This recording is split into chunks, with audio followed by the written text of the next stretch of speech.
نحمده ونصلي على رسوله الكريم اما بعد اعوذ بالله من الشيطان الرجيم بسم الله الرحمن الرحيم ولهن مثل الذي عليهن بالمعروف وللرجال عليهن درجة۔ میں مخاطب ہوں اسپارک اسکول و کالج سنچل کیمپس کے فرسٹ ایئر کے طلباء سے۔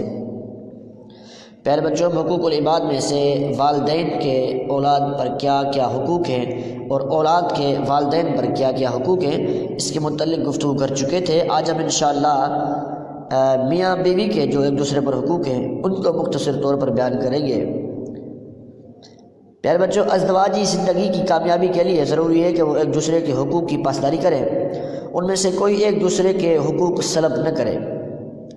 کچھ حقوق مشترکہ ہیں اور کچھ بیوی پر خاوند کے حقوق ہیں اور کچھ خاوند پر بیوی کے حقوق ہیں۔ بیوی پر خاوند کے حقوق: نمبر 1، بیوی پر خاوند کا پہلا یہ حق یہ ہے کہ خاوند کی خدمت کرے۔ عرف عام اور دستور کے مطابق خاوند کی خدمت کرنا بیوی کا حق ہے۔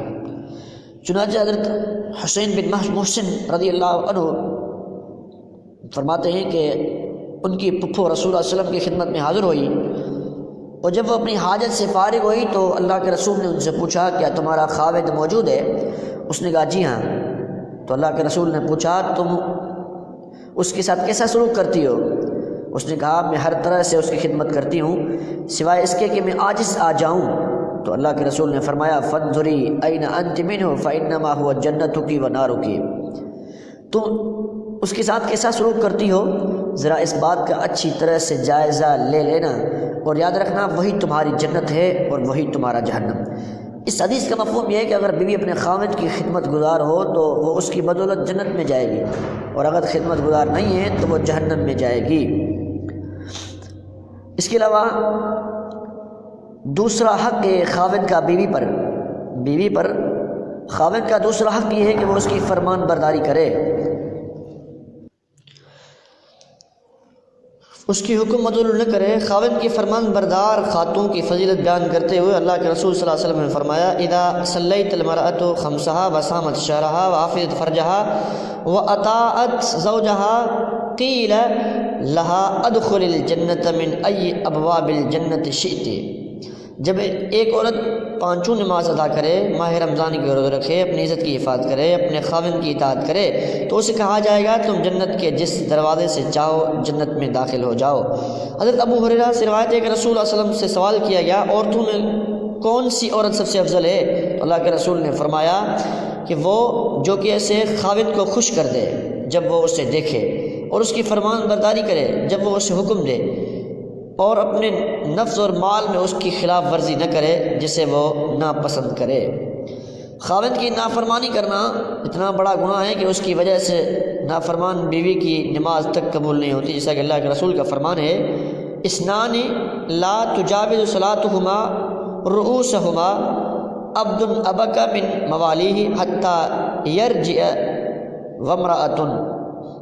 اللہ کے رسول صلی اللہ علیہ وسلم فرماتے ہیں دو آدمیوں کی نماز ان کے سروں سے اوپر نہیں جاتی، ایک اپنے آقاؤں سے بھاگا ہوا غلام یہاں تک کہ وہ واپس آ جائے، دوسری وہ عورت جو اپنے خاوند کی نافرمان ہو یہاں تک کہ وہ اس کی فرمان بردار بن جائے۔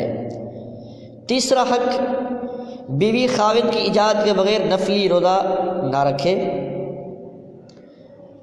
جیسا کہ اللہ کے رسول صلی اللہ علیہ وسلم فرماتے ہیں لا یحل لامرأۃ ان تصوم وزوجها شاہد الا باذنہ۔ کسی عورت کے لیے حلال نہیں کہ وہ خاوند کی موجودگی میں اس کی اجازت کے بغیر نفلی روزہ رکھے۔ چوتھا حق، بیوی خاوند کے مال اور اس کی جائیداد کی حفاظت کرے۔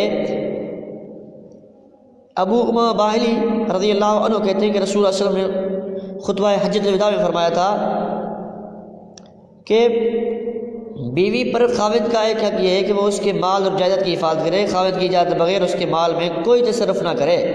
اللہ کے رسول صلی اللہ علیہ وسلم نے حجۃ الوداع کے موقع پر فرمایا تھا کہ کوئی عورت اپنے خاوند کے گھر سے اس کی اجازت کے بغیر کچھ بھی خرچ نہ کرے۔ اللہ کے رسول سے پوچھا گیا اللہ کے رسول وہ کھانا بھی کسی کو نہ دے؟ تو آپ علیہ السلام نے فرمایا کھانا تو ہمارا بہترین مال ہے۔ پانچواں حق، بیوی خاوند کی اجازت کے بغیر گھر میں کسی کو داخل ہونے کی اجازت نہ دے۔ یہ بیوی پر خاوند کا حق ہے۔ رسول اللہ صلی اللہ علیہ وسلم کا ارشاد گرامی ہے وَلَا تَأْذَنَّ فِي بَيْتِهِ إِلَّا بِإِذْنِهِ، وہ خاوند کے گھر میں اس کی اجازت کے بغیر کسی کو داخل ہونے کی اجازت نہ دے۔ چھٹا حق خاوند کی شکر گزاری۔ ناشکری حرام ہے، بہت بڑا گناہ ہے۔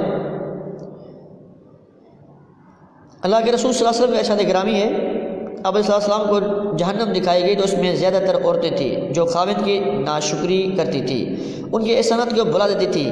اگر ان میں سے کسی ایک پر تم زندگی بھر احسانات کرتے رہو، پھر وہ تمہاری طرف سے کوئی کمی کوتاہی دیکھ لے تو کہتی ہے میں نے تو کبھی تجھ میں کوئی خیر دیکھی ہی نہیں۔ تو خاوند کی شکر گزار ہونا چاہیے عورت کو۔ اس کے علاوہ کچھ حقوق خاوند پر بیوی کے ہیں۔ پہلا حق مہر۔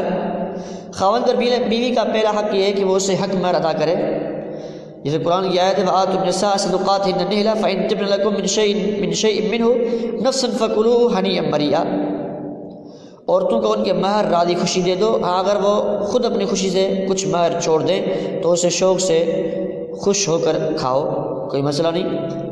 دوسرا حق نان نفقہ۔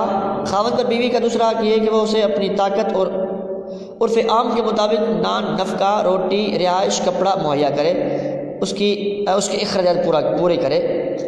حضرت جابر کی روایت ہے کہ اللہ کے رسول نے خطبہ حجۃ الوداع میں ارشاد فرمایا تھا فَلَهُنَّ عَلَيْكُمْ رِزْقُهُنَّ وَكِسْوَتُهُنَّ بِالْمَعْرُوفِ، عورتوں کا تم پر حق ہے کہ تم انہیں عرف عام کے مطابق خوراک اور پوشاک مہیا کرو۔ تیسرا جو حق ہے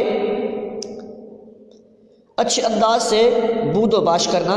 خاوند پر بیوی کا حق ہے کہ وہ اس کے ساتھ اچھے طریقے سے بود و باش رکھے، اسے خوش رکھے۔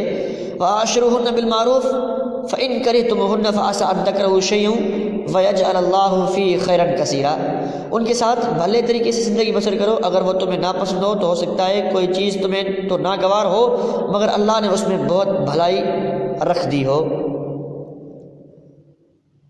یہ حقوق تھے۔ چوتھا حق خلا کا حق ہے۔ شوہر پر بیوی کا چوتھا حق یہ ہے کہ اگر کسی شرعی عذر کی بنا پر بیوی خاوند کے ساتھ نہ رہنا چاہے تو پورا حق مہر یا اس کا کچھ حصہ خاوند کو واپس کر کے اس سے طلاق لے سکتی ہے۔ شرعی عذر سے مراد یہ ہے کہ مثلا خاوند حقوق زوجیت ادا کرنے کے قابل نہ ہو، یا خاوند بلا عذر بیوی کو تنگ کرتا ہو، اس نے اس کا جینا حرام کر دیا ہو، خاوند بیوی کے درمیان ناچاکی کے ہونے کے بعد صلح کی تمام کوششیں ناکام ہو چکی ہوں، اور خاوند نہ تو اسے اپنے ہاتھ ساتھ رکھنے پر تیار ہو نہ اسے طلاق دینے پر آمادہ ہو، تو اس طرح کی شرعی عذر کی موجودگی میں بیوی کو یہ حق حاصل ہے کہ وہ خاوند سے لیا ہوا حق مہر پورا یا کچھ حصہ جتنے بھی اتفاق ہو واپس کر دے اور اسے طلاق لے لے۔ یہ کچھ حقوق ہیں ایک دوسرے پر